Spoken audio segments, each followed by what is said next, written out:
नमस्कार दोस्तों, जीएस वाला ऑफिशियल में आप लोग का स्वागत है। आज शुरू करते हैं उत्सर्जन तंत्र।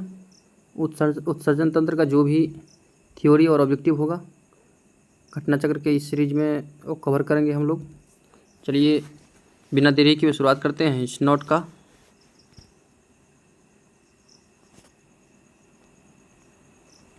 देखिए, उत्सर्जन तंत्र शरीर की कोशिकाओं में उपापचय के फलस्वरूप कार्बन डाइऑक्साइड यानी CO2, जल, अमोनिया, यूरिया, यूरिक अम्ल आदि कई ऐसे अवशिष्ट पदार्थ बनते रहते हैं। हमारे शरीर में ये सब बनते रहते हैं।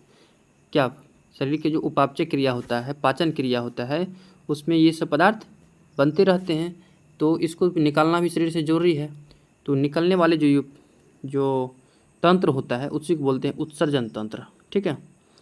तो ऐसे अवशिष्ट पदार्थ बनते रहते हैं जो शरीर के अनावश्यक की और वह हानिकारक होते हैं। शरीर के लिए क्या होते हैं? अनावश्यक और हानिकारक होते हैं। अतः इन अवशिष्ट पदार्थों को शरीर के बाहरी वातावरण में विसर्जित कर दिया जाता है। यानी शरीर से बाहर क्या कर जाता है? निकाल दिया जाता है। इन अवशिष्ट पदार्थों को उत्सर्जित पदार्थ थे तथा वातावरण में इन्हें निष्कासित की प्रक्रिया को उत्सर्जन कहा जाता है। यानी बाहर निकलने की प्रक्रिया क्या कहा जाता है? उत्सर्जन कहा जाता है। इस पदार्थ को उत्सर्जित पदार्थ कहा जाता है। रुधिर विशेषकर प्लाज्मा को छानकर इसमें से अनावश्यक और अवशिष्ट पदार्थों को हटाना वृक्कों का मुख्य कार्य होता है। यानी कि ये सब पदार्थ को हटाना किसका मुख्य कार्य है? किडनी का मुख्य कार्य है। किडनी का मुख्य कार्य है छानना। इसलिए किडनी बहुत इंपॉर्टेंट है मनुष्य के शरीर के लिए। वृक्क यानी किडनी रक्त प्लाज्मा का छनन करके मूत्र का निर्माण करता है। बना हुआ मूत्र मूत्रवाहिनियों द्वारा मूत्राशय में पहुंच जाता है और फिर मूत्र मार्ग से शरीर के बाहर निकलता है। इसके अतिरिक्त वृक्क शरीर में जल व लवणों की मात्रा का नियंत्रण करते हैं। वृक्क रक्त में जल त्वरण, खनिज संतुलन, ऑक्सीमोलेट्री यानी प्रसारणता तथा द्रव आयतन का नियमन करते हैं। कौन करता है? ये किडनी करते हैं। इसमें रक्तचाप के नियमन भी सहायता मिलती है किडनी से। ठीक है। मनुष्य सहित दूसरा पॉइंट देखते हैं। मनुष्य सहित दूसरे स्तनियों में मुख्य उत्सर्जी अंग एक जोड़ी वृक्क पाए जाते हैं। आदमी सहित दूसरे जो जितना भी स्तनीय वर्ग है उसमें एक जोड़ी यानी 2 किडनी होता है। वृक्क में नेफ्रॉन यानी किडनी में नेफ्रॉन जिनके 2 भाग ग्लोमेरुलस और वृक्क नलिका होती है पाई जाती है, जो कि उत्सर्जन की संरचनात्मक एवं क्रियात्मक इकाई होता है। यानी उत्सर्जन की संरचनात्मक एवं क्रियात्मक इकाई क्या होता है? ये होता है नेफ्रॉन होता है। ठीक है। यानी किडनी का भी इकाई है नेफ्रॉन, ये ध्यान रखिएगा। औसतन प्रत्येक वृक्क में यानी किडनी में 10 लाख नेफ्रॉन पाए जाते हैं। लगभग कितना नेफ्रॉन पाए जाते हैं? 10 लाख नेफ्रॉन पाए जाते हैं। अब देखिए, मनुष्य के शरीर में रक्त के शुद्धिकरण की प्रक्रिया डायलिसिस कहलाती है। क्या कहलाती है? डायलिसिस कहलाती है। मानव में संपूर्ण रुधिर वृक्क यानी किडनी के माध्यम से शुद्ध होता है। किसके माध्यम से? हमारा खून जो शुद्ध होता है किसके माध्यम से? किडनी के माध्यम से। ठीक है। यह रुधिर में नाइट्रोजन यौगिक, यूरिया एवं यूरिक अम्ल आदि को पृथक करता है और रक्त के प्रसरणी दाब एवं मात्रा को नियमन करता है। जब किन्हीं कारणों से रक्त क्षतिग्रस्त हो जाता है तथा रुधिर से अवशिष्ट हटाने में असमर्थ हो जाते हैं तो ऐसी स्थिति में अपोहक का प्रयोग किया जाता है, डायलाइजर का प्रयोग किया जाता है, जो कि कृत्रिम वृक्क के रूप में कार्य करता है। आर्टिफिशियल किडनी के रूप में क्या करता है? कार्य करता है। अपोहन या डायलिसिस क्रिया के अंतर्गत घुलनशील पदार्थ का अर्धपरागम झिल्ली द्वारा आर पार होना विसरण सिद्धांत के अनुसार कार्य करता है। इसमें रुधिर अर्धपरागम झिल्ली द्वारा एक तरफ से प्रभावित होता है तथा डायलिसिस घोल विपरीत दिशा में प्रभावित किया जाता है। अगला पॉइंट देख लेते हैं। यूरिया यकृत में बनती है। यूरिया कहाँ बनती है? यूरिया का निर्माण कहाँ होता है? यूरिया बनती है यकृत में, परंतु अति सूक्ष्म निस्यंदन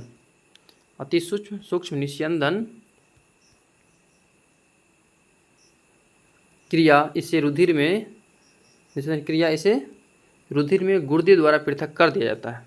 इसके द्वारा पृथक किया जाता है? गुर्दा द्वारा पृथक कर दिया जाता है। परिसंचरण तंत्र द्वारा यूरिया यकृत से वृक्क में पहुंचता है। किसके द्वारा? परिसंचरण। क्वेश्चन पूछ देगा आपको, किसके द्वारा यूरिया जो है किडनी में पहुंचता है? परिसंचरण तंत्र द्वारा, जहाँ मूत्र का निर्माण होता है। यही यहाँ पे क्या होता है, यूरिया जब पहुँचता है तो पानी के साथ मिल करके मूत्र का निर्माण करता है और उसी मूत्र के मार्ग से यूरिया बाहर निकल जाता है। सामान्यतः मनुष्य दिन भर में 1.5 यानी 1.5 लीटर मूत्र का उत्सर्जन करता है। दूसरा पॉइंट देखते हैं, मूत्र हल्का अम्लीय यानी मूत्र का pH मान कितना होता है, 6 होता है, लगभग कितना, 6। यूरोक्रोम की उपस्थिति के कारण इसका रंग हल्का पीला होता है। किसके कारण, यूरोक्रोम के कारण। मूत्र में लगभग 91 से 96% जल, 2.5% यूरिया, 2.5% अन्य अवशिष्ट पदार्थ है, जैसे कि जिसमें खनिज लवणों के आयरन, क्रिएटिन, यूरिक अम्ल आदि शामिल होते हैं। अगला पॉइंट देख लेते हैं, कैल्शियम ऑक्जेलेट के कारण यूरिक में पथरी यानी असमरी स्टोन बनती है। किसका बना होता है, कैल्शियम ऑक्जेलेट के कारण। यह पथरी यूरिक की पॉलिविस में एक पिंड के रूप में एकत्र हो जाते हैं। किसके रूप में, पॉलिविस के रूप में, जिससे मूत्र के रास्ते में रुकावट आती है। यकृत एल्कोहल के निराविशन के लिए उत्तरदायी है। यह जटिल रासायनिक अभिक्रिया के माध्यम से हानिकारक तत्वों का निराविशन करता है। अगला पॉइंट है, त्वचा से अनावश्यक लवण एवं यूरिया आदि पसीने के रूप में बाहर निकलते हैं। किससे, त्वचा से जो अनावश्यक लवण और यूरिया है वो पसीना के द्वारा बाहर निकल जाता है। यकृत त्वचा और फेफड़ों के उत्सर्जन में सहायक अंग है। यकृत जो है और त्वचा और फेफड़ा, ये तीनों जो है उत्सर्जन में सहायक है अंग। ठीक है, उत्सर्जन अंग है नहीं, लेकिन उत्सर्जन में क्या है, सहायक, उत्सर्जन में सहायक। चलिए इसका ऑब्जेक्टिव देख लेते हैं। एल्कोहल के निराविशन के लिए निम्नलिखित में से मानव अंगों में से कौन सा उत्तरदायित्व है, तो एल्कोहल के निराविशन के लिए सहायक है यकृत। कौन है, यकृत। इससे पहले थ्योरी में पढ़ चुके हम लोग। ठीक, option number A right answer. स्वस्थ मनुष्य के एक दिन में लगभग कितना पेशाब निकलता है, तो 1.5 लीटर। कितना, 1.5 लीटर, ध्यान रखिएगा। pH मान कितना होता है, 6 होता है। मानव मूत्र का पीला रंग किसके कारण, यूरोक्रोम कारण। Option number B right answer. 4 number question है, मानव वृक्क के कार्य से संबंधित निम्नलिखित तथ्यों पर विचार कीजिए।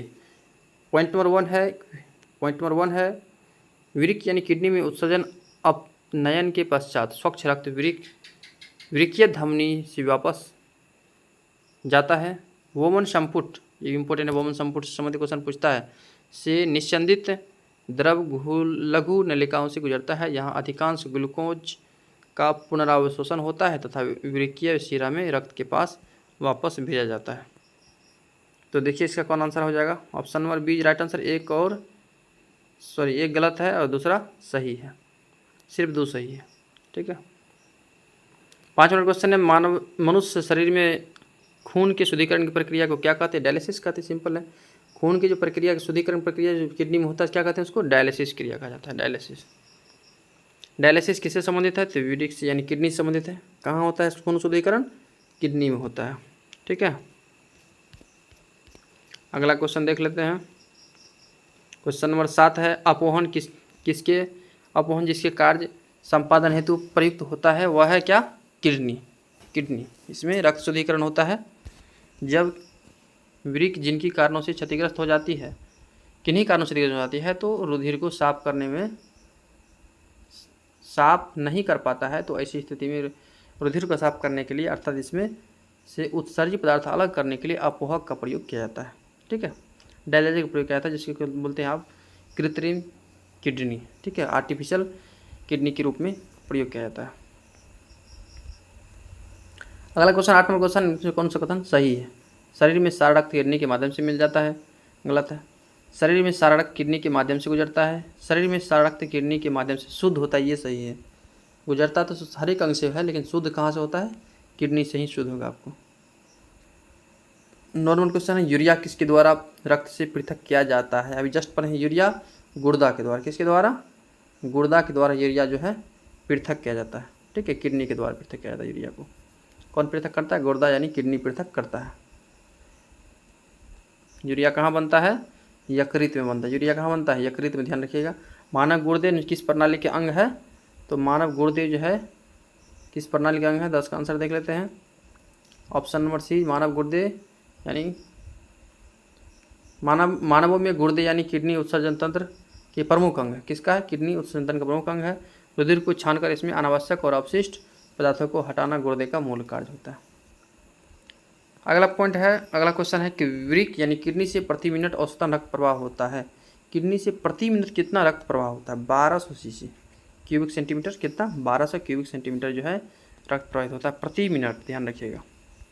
12 नंबर क्वेश्चन है, जब वृक्क कार्य करना बंद कर देते हैं तो इनमें से कौन सा पदार्थ जमा होता है?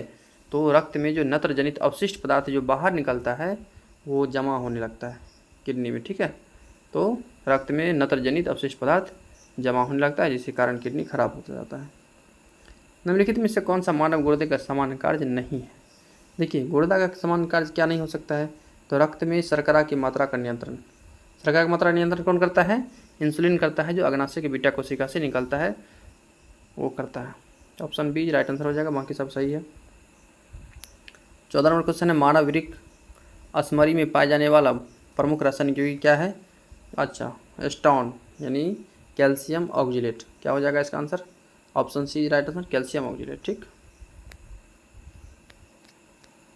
अगला क्वेश्चन देख लेते हैं, क्वेश्चन नंबर 15 है, गुर्दे की पथरी किसके कारण बनती है? तो ऑक्जेलेट का क्रिस्टलीकरण, कैल्शियम ऑक्जेलेट होता है ऑक्जेलेट का। Option number B right answer. मानव गुर्दे में बनने वाली पथरी प्राय होती है calcium oxalate, option number A right answer. मानव गुर्दे पथरी क्या होता है? Calcium oxalate, option number B right answer. 18 number question है, नीचे दो कथन दिया गया है, मानव त्वचा से पसीने का वाष्पीकरण शरीर की गर्मी को नष्ट कर देता है। गर्म दिन में उच्च आर्द्रता से परेशानी बढ़ जाती है। देखिए इसका क्या हो जाएगा? ऑप्शन ए, एक और दो दोनों सही, लेकिन व्याख्या नहीं कर रहा है।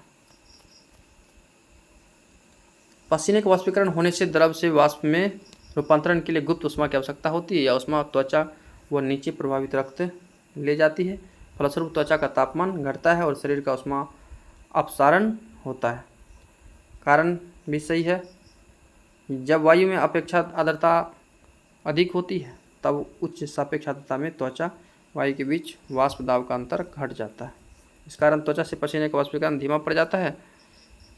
वाष्पीकरण कम होने पर शीतलन घटता है, इसलिए गर्म आर्द्र दिन में व्यक्ति को अधिक घुटन या परेशानी महसूस होती है, ठीक है।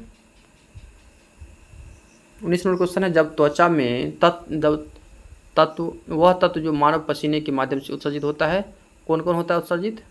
इसमें से एक से अधिक हो जाएगा। मानव पसीने से देखिए क्या सब निकलता है, देख लेते हैं। इसमें खनिज अम्ल यूरिया भी मौजूद होता है। पसीने मुख्य रूप से sodium, potassium, calcium, magnesium, zinc, iron तत्व पाए जाते हैं, अतः अवशिष्ट ऑप्शन नंबर ई राइट आंसर, एक से अधिक सही होगा।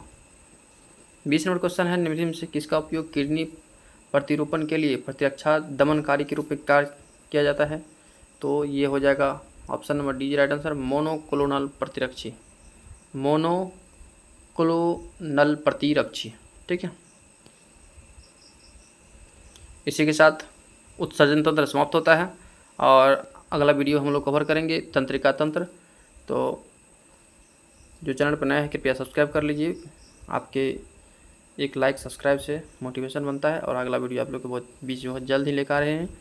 तब तक के लिए धन्यवाद, थैंक्स फॉर वॉचिंग।